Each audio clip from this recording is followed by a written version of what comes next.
Hello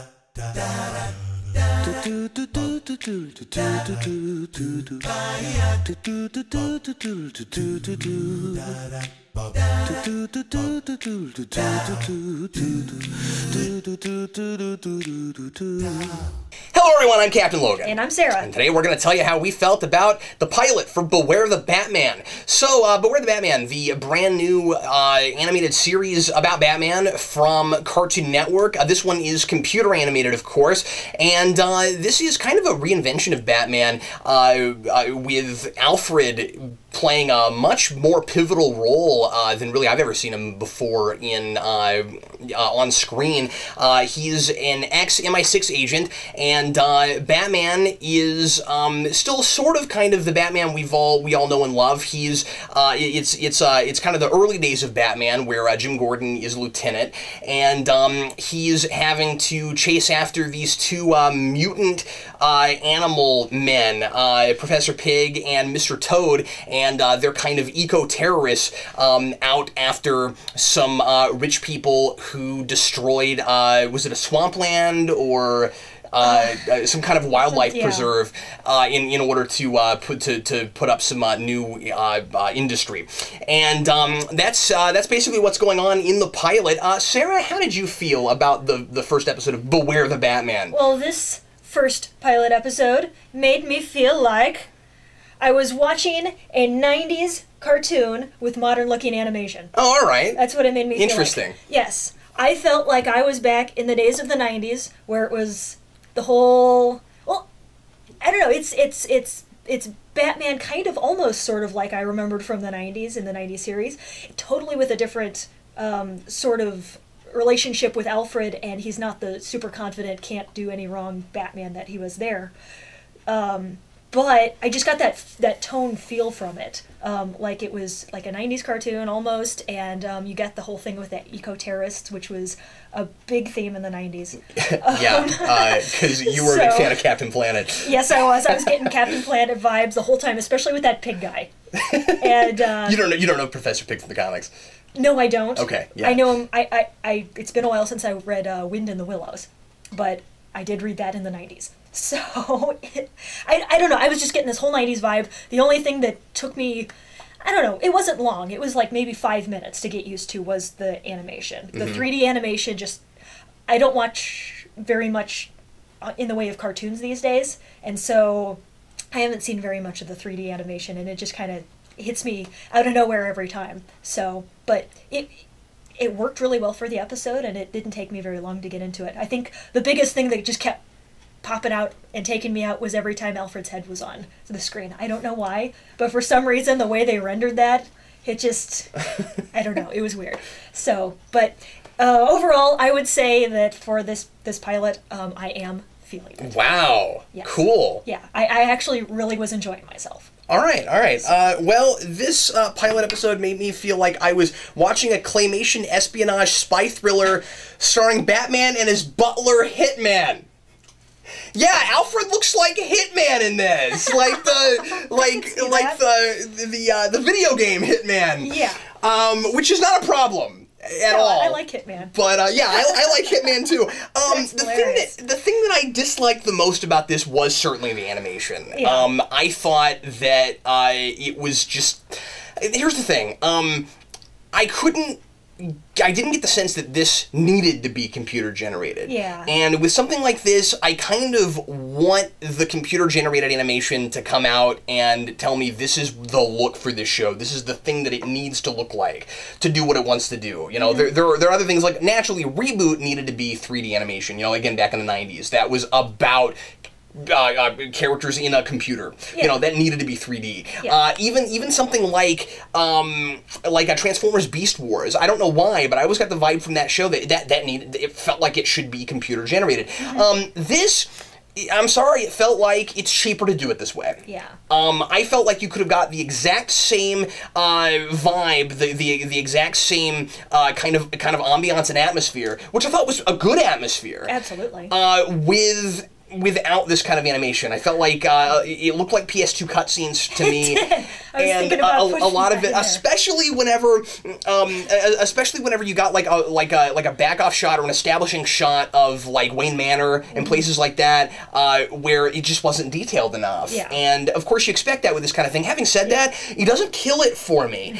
I was immediately jazzed by how much detective work was in this. That Batman is back to being a detective, but it's also kind of, like I said, spy thrillery, with Alfred as an ex-MI6 agent, and Batman has kind of the best of both worlds of that. He's kind of spy-ish, but he doesn't have as much of the ninja component like in the Nolan films, and yet I did feel like there was a lot of Nolan influence in this show. I think just in a little bit in soundtrack, a little bit in, again, atmosphere.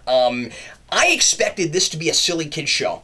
I don't know why, just from everything I had seen from it, and I guess from a lot of the stuff we're seeing at Marvel right now, I was expecting this to just be a really goofy kid show, and I was surprised that there was a little bit here for the adults.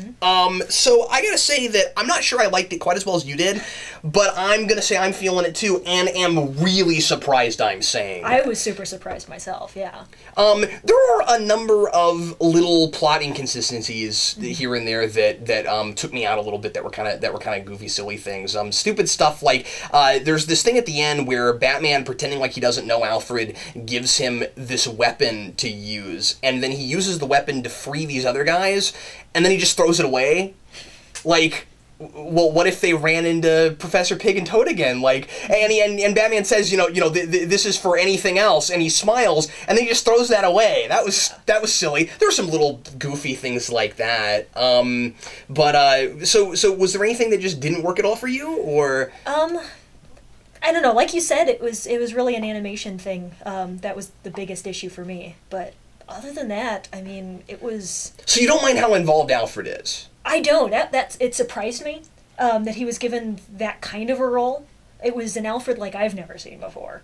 So, the whole protector ex-spy thing, I mean, that was... It came out of left field, but almost in a good way, where it was a direction that I never really thought they would take Alfred, but it worked for me. I thought the idea of... And I thought it was maybe a little bit forced, especially by the end. The character arc that Bruce Wayne has in this, where he has to figure out that he needs Alfred both as Bruce Wayne and Batman. It's a little bit awkward. The idea that Alfred is here to protect him, but he keeps calling himself a butler. So it's like, is he Bruce Wayne's bodyguard, or isn't he? Butler / bodyguard. I wondered that, and then at the end, of course, not to give too much away, but finally Bruce Wayne actually gets a bodyguard, and so then Alfred's not serving that role anymore. So that was kind of a cool way to introduce a new character that we know is going to be a major character throughout this series without having to do too much. It doesn't have too much pilotitis. Yeah. I thought that was kind of nice, that they weren't like shoehorning all these characters in and trying to focus too hard on each of them. Yeah. But the whole idea of I've got to protect Bruce Wayne, but I can't do that without protecting Batman. I get that Bruce Wayne wants to kind of operate as two different people, but the idea of just being almost in denial about the fact that he's not two people didn't work for me. Yeah. That was a little silly. Yeah. I wasn't sure exactly where they were going with that, so I just kind of let that go on the wayside because I thought the rest of the story was good. But I love the idea of Alfred constantly challenging him physically. I thought that was neat. Like every now and again, he'll randomly do a drill, and force Bruce to train. Like it's really counterintuitive, but it's working for me. It's counterintuitive to normal Alfred, who reluctantly helps Batman, but doesn't really want him to be Batman. This is not that at all. Not at all, and I actually really like the direction that it's going. I, of course, don't want all my Alfreds to be this way, but it's nice to see in... This is an alternate version. Yeah. That's cool. Yeah, it doesn't have to be Batman the Animated Series every time. Exactly. And yet, I can't believe I'm saying this, and I'm not saying this is as good as Batman the Animated Series by any stretch of the imagination. We've only seen the pilot We've only seen the pilot so far. I guess what I'm saying is, this thing has real potential. Yeah. I think it says something that we're... in any way comparing this to Batman the Animated Series. I think it's saying anything that we're compelled to keep watching. Yeah. I agree. I mean, would you say you want to see more of it? I kind of do. I'd like to. Yeah, actually. And I didn't think I'd say that. Oh, I didn't either. When I first saw it. I had no I had no faith in this show at all. Yeah. When I saw what the animation was going to look like, and it could go either way. It could be really dull too. It has that it has that danger, I think. Yeah, I don't know. I think if they keep writing it like it's a 90s show, it'll draw me in. I guess I'm only saying that because they seem to be, or at least in this first episode, from what I've read about the show, it seems like they're focusing on more minor characters and kind of bringing them to the forefront. And so I don't know when or if we'll ever get any A-listers, villain-wise. Yeah. And so again, it has the potential to be really generic if they're not careful. Yeah. Like I thought that Professor Pig had some real potential. He doesn't do anything that just brings him right out as this is an A-list Batman villain.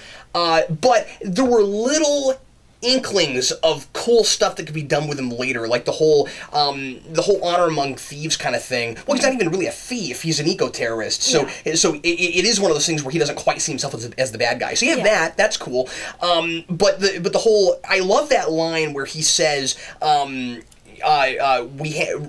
Mr. Toad, we have to respect our enemies. That was cool. Yeah. I want to see more stuff like that. Yeah.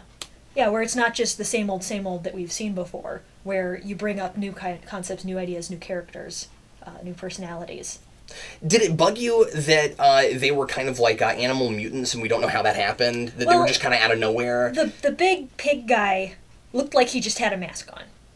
That's true. The frog guy, and in the comics, that is like true. A mutant guy, and I have no idea. I couldn't figure him out. I couldn't figure out if that was just a full body costume. Well, remember, he had a superpower. Well, yeah, but that could be mechanical, maybe. I couldn't tell.